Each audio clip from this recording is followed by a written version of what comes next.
Hello everyone, आप सब कैसे हैं? मैं उम्मीद करता हूं कि बहुत अच्छे होंगे और अपनी पढ़ाई को बहुत अच्छे से कर रहे होंगे। मैं आकाश कुमार बढ़ाना आईसीटी वर्चुअल क्लासरूम में आपका बहुत बहुत स्वागत करता हूं।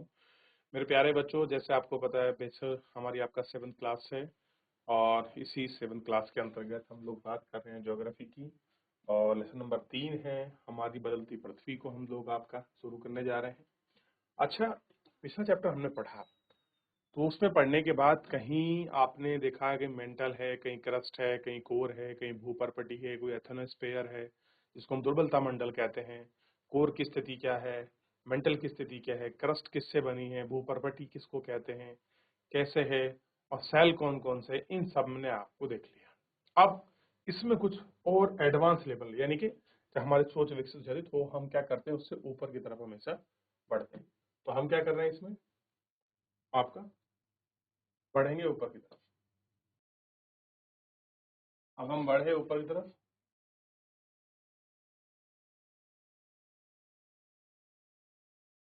अब कह रहे हैं कि जो हमारा स्थल मंडल है, ठीक, स्थल मंडल की बात कर रहे थे भाई, जिसमें हम रह रहे हैं। आपका भूपर्पटीय स्थल मंडल था ना, इसी पर हम बात कर रहे हैं। तो स्थल मंडल अनेक प्लेटों में विभाजित है। प्लेट मतलब एक पूरा हम क्या मानते हैं, पृथ्वी को एक पूरा टुकड़ा मानते हैं कि प्लेट है, लेकिन असल में वो अलग अलग पार्ट में डिवाइड है। जैसे ये उंगली अलग है, ये अलग है, ये अलग है, अंगूठा अलग है, बीच की हथेली अलग है, इनको जोड़ लें तो एक पूरा पंजा हम लोगों को दिखाई देता है, दिखता है ना। ऐसे ही प्लेटों की कहानी है, ठीक, जिन्हें स्थलीय प्लेट कहा जाता है। कुछ प्लेट कैसी हैं, स्थलीय प्लेट कहा जाता है। आपको जानकर आश्चर्य होगा कि यह प्लेट हमेशा धीमी गति से चारों तरफ गति करती है। तो क्या करती हैं, प्लेट हमेशा गति करती हैं, तो ये आपको ध्यान रहना चाहिए। प्रत्येक वर्ष केवल कुछ मिलीमीटर के वर्ग, ऐसे नहीं कि कुछ बहुत दूर चली गई, लेकिन बहुत स्लो गति उनमें होती है, ठीक है, कुछ मिलीमीटर ही वो चल पाती हैं, ठीक, क्योंकि वो भारी हैं, बहुत बड़ी हैं। पिघले हुए मैग्मा से होने वाले गति के कारण ऐसा होता है, और जो मैग्मा पिघलता है उसी में आपका मोमेंटम होता है, और पृथ्वी के अंदर पिघला हुआ मैग्मा एक वृत्तीय रूप में घूम जाता है। कैसे घूमता है, अवृत्तीय रूप में घूमता है, जैसे कि क्रियाकलाप में दिखाया गया है। प्लेट की इस गति के कारण पृथ्वी की सतह पर परिवर्तन होता है। कह रहा है प्लेट की इसी गति के कारण क्या होता है, परिवर्तन होता है। पृथ्वी की गति को उन बलों के आधार पर विभाजित किया गया है। उनकी गतियां उत्पन्न होती हैं। जो बल पृथ्वी के आंतरिक भाग में गठित होता है उन्हें अंतर्जात बल एंडोजेनिक फोर्स कहते हैं। जो बल पृथ्वी की सतह पर उत्पन्न होते हैं उनको बाह्यजनिक बल यानी कि एक्सट्रोजेनिक फोर्स कहते हैं। चित्र 3.1 में देखिए, अंतर्जनिक बल में कभी कभी आकस्मिक गति उत्पन्न होती है कि जो बल अंतर्जनिक मतलब मान लीजिए पृथ्वी है, कुछ बल कहां से लगेंगे, ऊपर से लगे तो ये उंगली नीचे बैठ गई, कुछ बल नीचे से लगेंगे तो ये इस तरीके से मुड़ जाएगी, कुछ बल नीचे से लगेंगे तो इसमें हलचल होगी, इस तरीके से आप देखते हैं आपका भूकंप आता है। तो बहुत सारे बल कैसे होते हैं, अंतर्जनिक यानी कि जो आंतरिक गतिविधियों के कारण होते हैं। कुछ बल ऊपर के होते हैं और कभी कभी धीमी गति होती है, और कभी आकस्मिक गति से तेज गति। आकस्मिक गति झटके लगते हैं ना, आपके भूकंप आता है, वो आंतरिक गति के हलचल की वजह से ही होता है।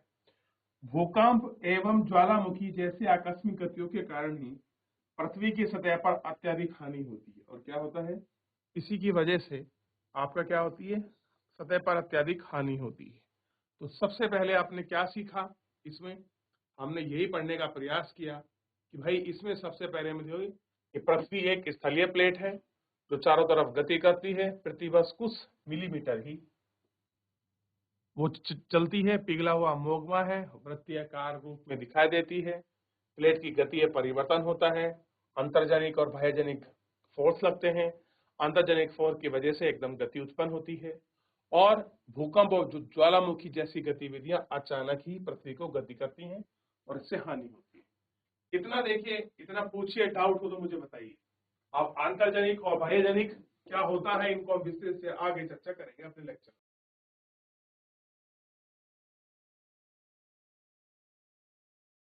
बढ़ जाए।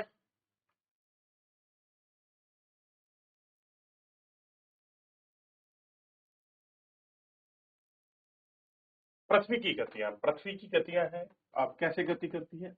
अंतर्जनिक बल के कारण, और एक बाह्य जनित बल जो पृथ्वी के अंदर से लग रहा है वो अंदर का जल हो गया, और जो बाहर से लगता है, ऐसे करके दिखाता हूँ, इस तरीके से जो लगा है वो बाह्य जनित, जो अंदर से लग रहा है उसको अंतर्जनित। आप याद रखें, इसलिए मैं दो साइन के रूप में आपको दिखाने की कोशिश कर रहा हूँ कि भैया इस प्रकार से कुछ लगता है। बल कैसा है? एक है आकस्मिक बल जो अचानक उत्पन्न होता है, जैसे भूकंप आएगा अचानक आएगा, ज्वालामुखी होगी अचानक होगा, और भूस्खलन होगा, पहाड़ वहाड़ टूटेंगे वो अचानक होगा। एक है पटल विरूपण बल, जब कोई चीज धीरे धीरे किसी में जाकर मिलेगी, जैसे एक प्लेट दूसरे प्लेट से जब मिलती है तो क्या होता है? पर्वतों का निर्माण होता है। क्या होता है? पर्वतों का निर्माण। चलिए, दूसरा है बाह्य जनित। बाह्य जनित में कैसे होता है? अपर्दन हो जाएगा कुछ चीज का, कोई अपर्दन वाली चीज। अपर्दन का मतलब होता है किसी भी चट्टान परत का कटकर एक स्थान से आपका दूसरे स्थान चला जाना, उसको कहते हैं अपर्दन। निक्षेपण होता है जब वो चीज कहीं जाकर हवा के माध्यम से, जल के माध्यम से, या पानी के जो भी माध्यम से आपका निक्षिप्त हो जाती है।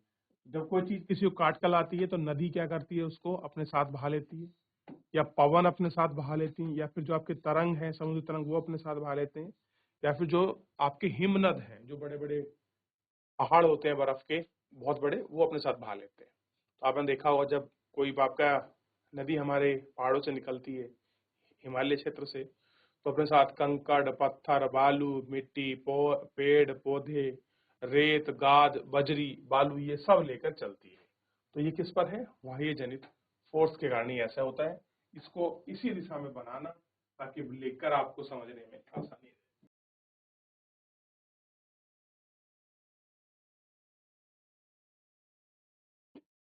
हो गया? आगे बढ़े। अब देखिए, आपको ज्वालामुखी, अब मैं समझा रहा हूं। ज्वालामुखी भूपर्पटी पर खुला ऐसा छेद होता है जिसमें पिघले हुए पदार्थ अचानक क्या होता है? पृथ्वी पर निकल आते हैं। अब ये आपका मेंटल है, इसके ऊपर आपका भूपर्पटी है, देखिए चित्र में स्पष्ट है। ठीक, अब क्या होता है? नीचे से इस तरीके से मैग्मा निकलता है, आया आया, वो ये निकला, और ऐसे करके वो आपका जम जाएगा। ये यहीं जमेगा इधर, ऐसे जमेगा इधर, और यहाँ जमने के बाद निकल जाएगा। तो इसमें से गैस और राख निकलेगी। ये जो क्षेत्र है, जो ये बना है ऊपर, ये जो बना है, इसको बोलते हैं क्रेटर, और जिसके माध्यम से बाहर निकल रहा है उसी को बोलते हैं निकास नली, और जो ये जमा है इसी को बोलते हैं लावा। तो इस तरीके का चित्र बनाइए ताकि आपको पता लगे। और ये नीचे से आता है, यानी कि मेंटल के नीचे जो कोर है उस कोर में से चलता है। ठीक है? ठीक, और एथोनोस्फीयर भी नहीं मिलेगी। देखिए, इसको बनाइए किस प्रकार से ज्वालामुखी का उद्गार होता है।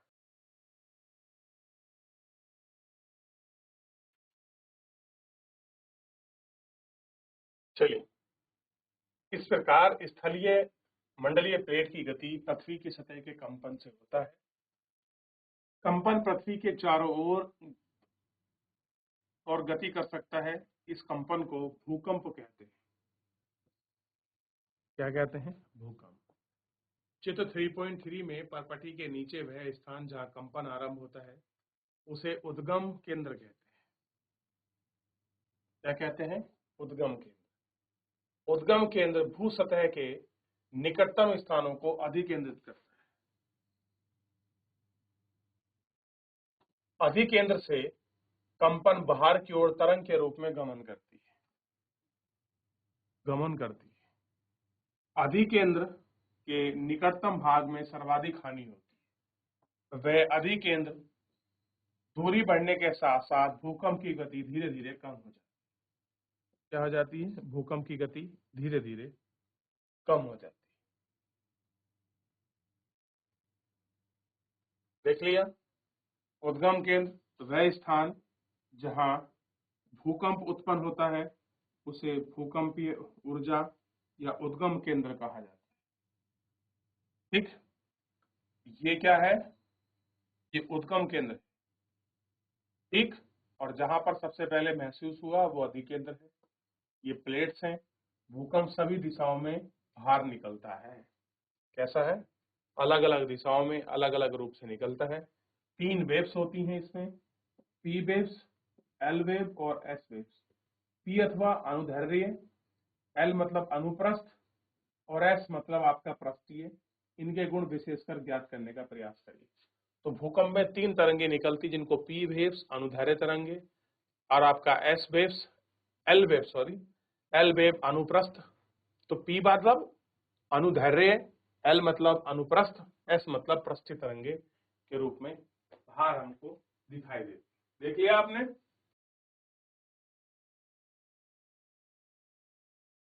देख लिया बच्चों, आगे बढ़े बेटा।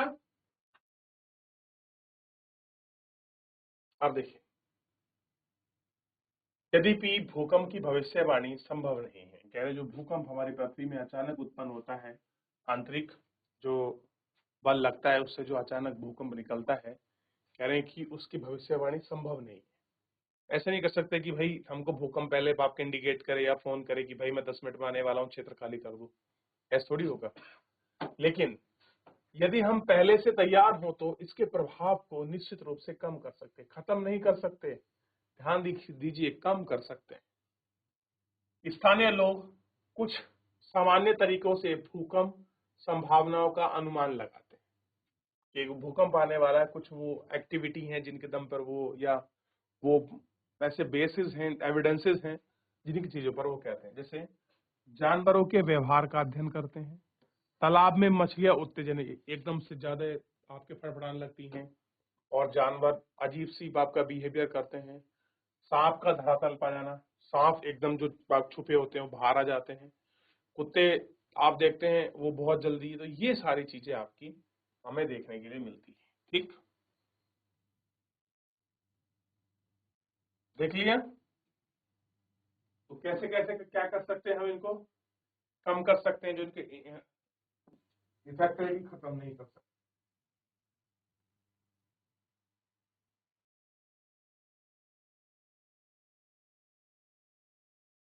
देखिए, अब भूकंप कहा था, एक भूकंप बहुत बड़ा आया था जो बड़ी बाप की त्रासदी हुई थी भुज में।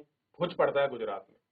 भुज में भूकंप के झटके 26 जनवरी 2001 को भुज शहर में स्केल रिएक्टर में 6.9 यानी कि बहुत तगड़ा भूकंप होता है। आप जानते हैं कि जैसे 1 से 2 होता है ना, तो इसकी ऊर्जा यहाँ कितनी जाती है, 10 गुना। फिर यहाँ से यहाँ होता है, मान लीजिए यहाँ 1 थी, यहाँ 10 हो गई, यहाँ कितनी हो जाएगी, 100, यहाँ कितनी हो जाएगी, 1000, यहाँ कितनी हो जाएगी, 10,000 लाख। इस तरीके से उसकी एनर्जी एफिशिएंसी बढ़ती जाती है। कि तीव्रता वाला एक आपका भीषण भूकंप आया, स्कूल में सर्वाधिक प्रभावित, स्कूल की इमारतें गिरने से 971 छात्र एवं 31 शिक्षिकाओं की मौत की आशंका थी।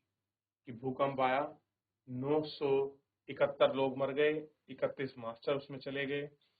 भूकंप में निराशाजनक राहत, 3 दिन के बाद हर व्यक्ति को भोजन, कंबल, दवा आदि ना पहुंचने के कारण चिंता और बदल गई।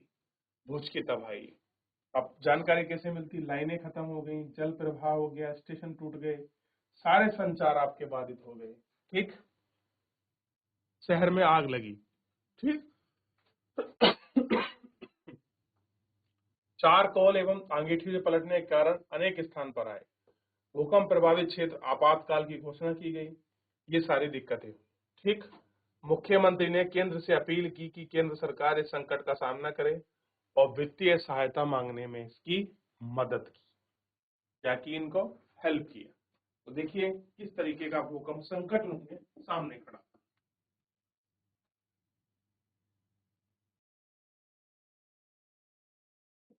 चलिए आगे बढ़ जाए।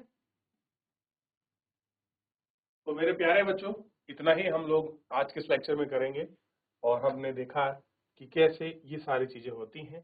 अब आपको गुजरात का जो भुज वाला क्षेत्र है वो कल को मैप में चिन्हित करके लाना है। ठीक है, तो फिलहाल आज के लिए इतना ही, मिलते हैं नेक्स्ट लेक्चर में। धन्यवाद।